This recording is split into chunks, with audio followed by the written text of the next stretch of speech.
On a humid Tennessee morning in the summer of 1943, a German soldier stood beneath the shadow of a wooden barrack, turning a glass bottle slowly in his hands. Inside it, a dark liquid fizzed and shimmered in the light. He had crossed deserts, survived hunger, and marched under the banner of an empire that promised triumph. Yet nothing on the battlefields of North Africa had prepared him for the quiet shock of tasting a Coca-Cola.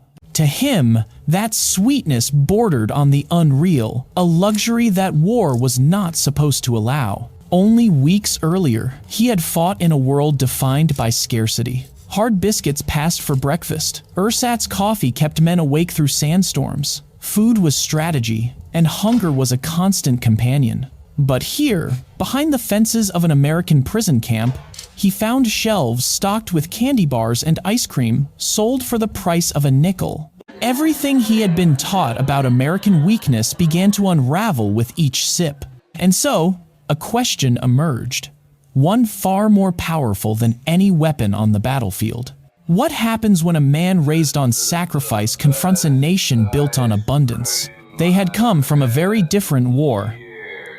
In May 1943, as the Afrika Korps collapsed in Tunisia, nearly 250,000 German and Italian soldiers laid down their weapons before the advancing Allied forces. Many of them were veterans of the desert campaigns, hardened by months of deprivation and unbroken heat. They had marched beneath Rommel's banner, pushed the British across Libya, and lived through a war fought on sand and supply lines. Yet even as they surrendered, they carried with them the grim certainty that capture meant suffering. Nazi propaganda had warned them that Americans starved their prisoners, that captivity in the United States would be a slow death by neglect. Their first hours in Allied custody shattered that belief. Instead of punishment, the men received American K rations. These small, khaki-colored boxes, the same ones US soldiers often complained about, were revelations. Crackers that did not crumble to dust. Processed cheese that tasted impossibly rich. Candy bars wrapped in bright foil. Instant coffee with real sugar tablets. For men who had spent months counting calories, this was not a meal, but a feast. It marked the beginning of an education they did not expect. As the prisoners were processed through temporary camps in North Africa, the surprises multiplied. Military records describe breakfasts of pancakes, syrup, eggs, and milk served to enemy soldiers. Foods that had vanished from German rations years earlier appeared here without ceremony, offered to defeated opponents. The contrast was unmistakable. The Americans were feeding prisoners better than the German army fed its own men in the field. When the Liberty ships arrived to transport them across the Atlantic, the lesson grew sharper. These vessels, mass-produced at unprecedented speed, embodied a scale of industry the prisoners had never imagined. One new ship every 42 hours, holds packed with supplies. Refrigeration systems running day and night.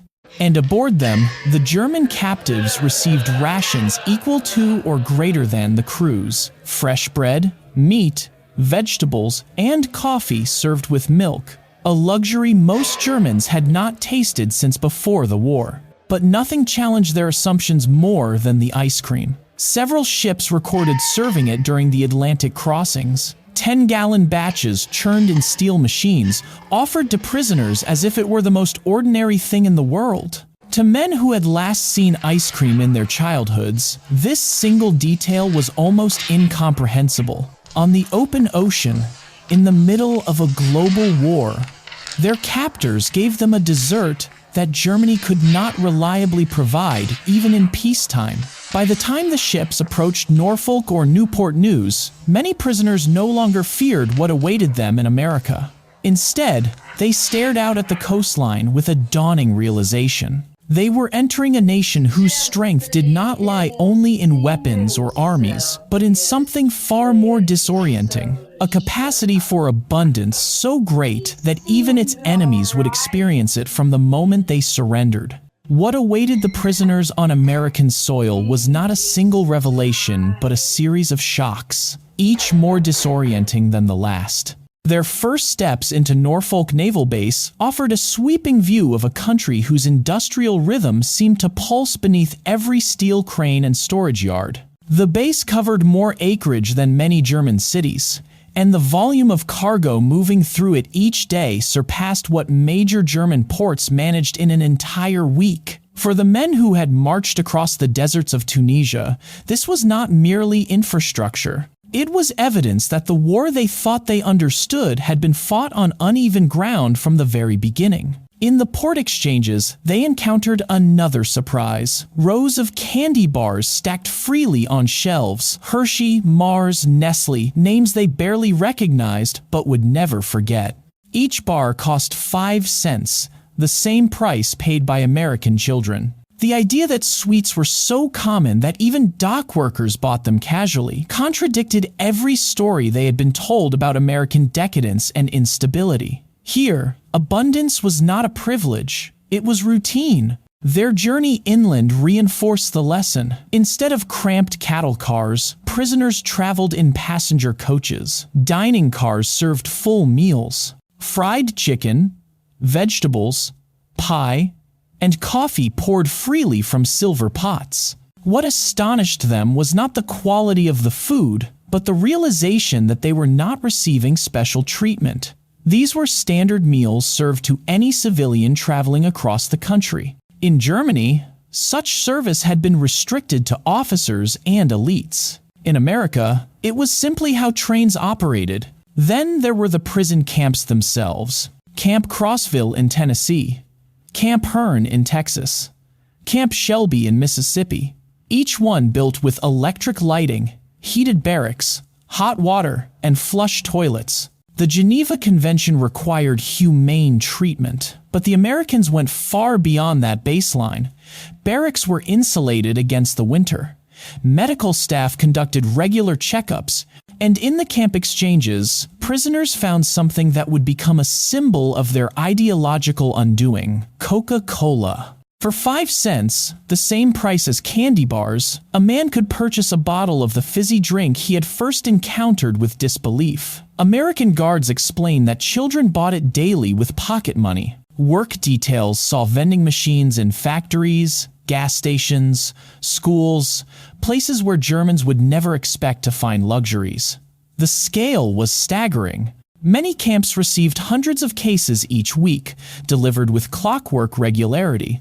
Technically minded prisoners marveled at how every bottle tasted identical, whether in Maine or Texas, proof of a standardization they had believed German industry excelled at. And then came the summer celebrations.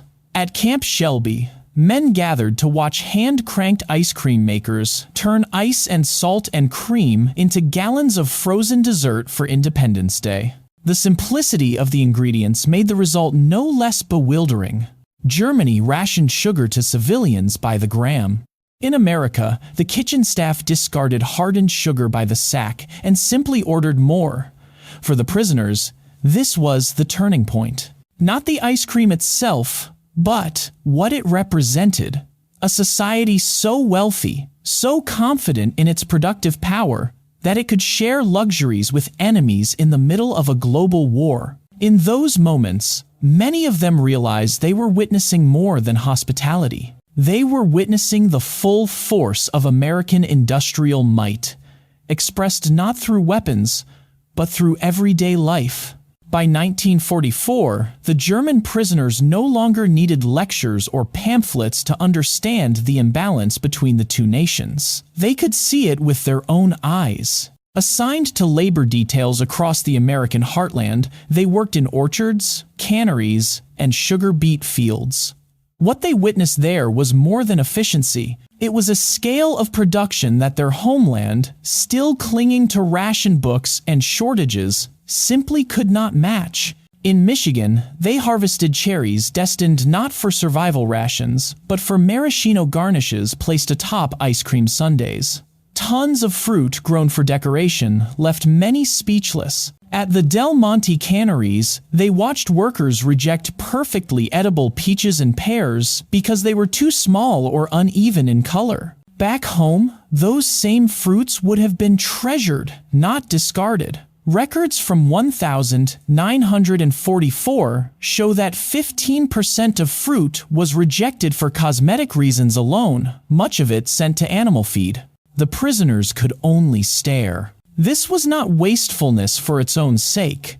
It was a system so confident in abundance that it demanded perfection from its products. Sugar beet fields in Colorado and Nebraska revealed a similar truth. Single farms produced more sugar than entire German regions. Mechanized harvesters cut, lifted, and loaded beets with a speed that surpassed anything in European agriculture. For the prisoners, many of whom came from farming families, the message was unmistakable. A nation that could produce such quantities of sugar could also produce the weapons, fuel, and machinery needed to sustain a global war. Abundance was not indulgence. It was the foundation of American power. And then came the numbers cold, undeniable, printed openly in American newspapers. 7 million tons of sugar, 5 billion bottles of Coca-Cola, 500 million gallons of ice cream, military chocolate procurement running into hundreds of millions of pounds. The United States produced more food, more sugar, more dairy, and more consumer goods while fighting a global war than Germany had managed in peacetime. Every figure confirmed what the prisoners had already sensed. Their defeat had been sealed long before they set foot in Tunisia. The reversal in 1944 and 1945 made the truth even sharper. German prisoners began sending food parcels to their families, using camp wages to buy chocolate bars, canned meat, instant coffee, and other goods. The International Red Cross recorded more than 11 million parcels shipped from prisoners in America to civilians in Germany, an inversion so profound that many families wept when they opened the packages. Their sons, held in enemy captivity, were eating better than they were in freedom. By the time the war ended, the physical evidence spoke for itself. Many prisoners returned to Germany heavier and healthier than when they had been captured. Their families, weakened by years of deprivation, could not reconcile this with the propaganda they had been fed. The contrast was too great. It rendered the old ideology hollow. And for the prisoners themselves, the transformation was irreversible.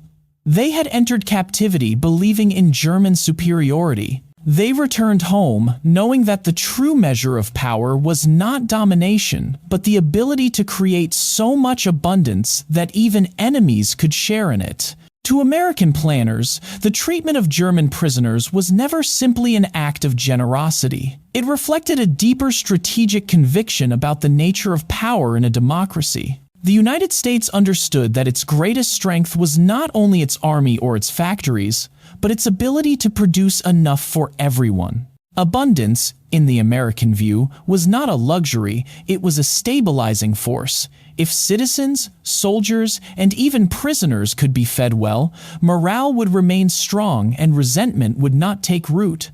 Scarcity bred extremism. Plenty discouraged it. Within the War Department, this philosophy shaped policy. Commanders believed that treating prisoners humanely would reaffirm the moral purpose of American soldiers, many of whom came from farms, factories, and towns that valued fairness even in conflict. It also aligned with Geneva Convention obligations, but in practice went far beyond them. Feeding prisoners generously was a way of demonstrating the confidence of a nation that did not fear its enemies, because it knew it could outproduce them. International observers noted the contrast.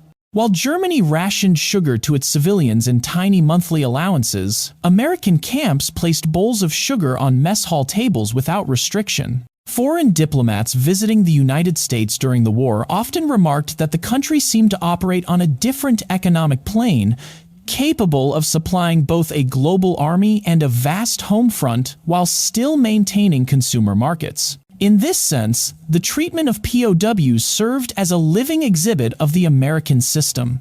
It showed that democratic capitalism could generate not only weapons, but well-being. The long-term effects on Germany were profound. When the war ended, hundreds of thousands of former prisoners returned home with first-hand knowledge of how the American economy functioned. They had seen mechanized agriculture, standardized factories, and distribution networks that moved goods across thousands of miles with astonishing consistency. More importantly, they had experienced the social consequences of abundance, where class mattered less, where opportunity seemed wider, and where even the smallest town displayed a level of material comfort unimaginable in wartime Europe. These men would become unexpected advocates for partnership with the United States. Their testimonials softened political resistance to the Marshall Plan and helped German citizens understand that American aid was not exploitation but extension, an offer to rebuild a society on principles that had already proven their strength. In many ways, the seeds of West Germany's post-war economic miracle were planted not in boardrooms or ministries, but in the mess halls and PX stores of American prison camps.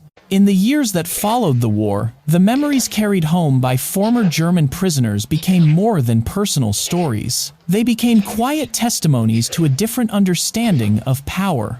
Many of these men returned to a homeland reduced to rubble, its cities darkened and its people worn thin by hunger. Yet, in their minds lingered the taste of something almost unbelievable. Ice cream served on a hot American afternoon, a cold bottle of Coca-Cola opened without ceremony, a chocolate bar that arrived not as a reward, but as an ordinary part of daily life. These fragments of memory stood in stark contrast to the bleakness that greeted them at home. For their families, the stories sounded impossible. How could a nation at war fighting across oceans, supplying armies on multiple continents, offer such generosity to its enemies? But as West Germany slowly rebuilt, the truth of what the prisoners had witnessed became clearer. America's great strength had never been its ability to conquer.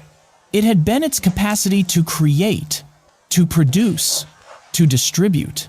A society that could hand ice cream to prisoners during a global conflict had discovered a form of power that went beyond strategy or ideology. It was the power of abundance, shared without fear. Over time, the symbolic items of their captivity became part of Germany's new cultural landscape. Coca-Cola returned in 1949, followed by soda fountains, ice cream parlors, and eventually supermarkets, modeled on the American style. These were not mere consumer goods.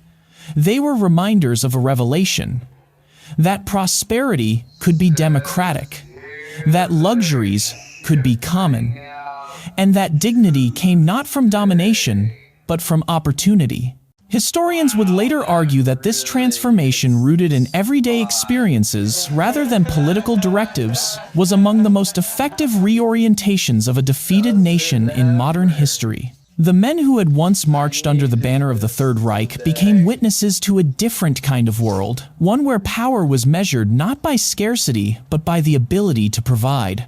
And so their story leaves us with a question that echoes far beyond the barracks and prison fences of the 1940 seconds. In a world still shaped by conflict and ideology, can abundance, fairness, and simple human generosity remain forces strong enough to challenge extremism? If you have your own reflections on this chapter of history, its lessons, its contradictions, or its echoes in the present, I invite you to share them below. And if you value these journeys into the past, consider joining us as we explore the battles, decisions, and turning points that continue to shape our world.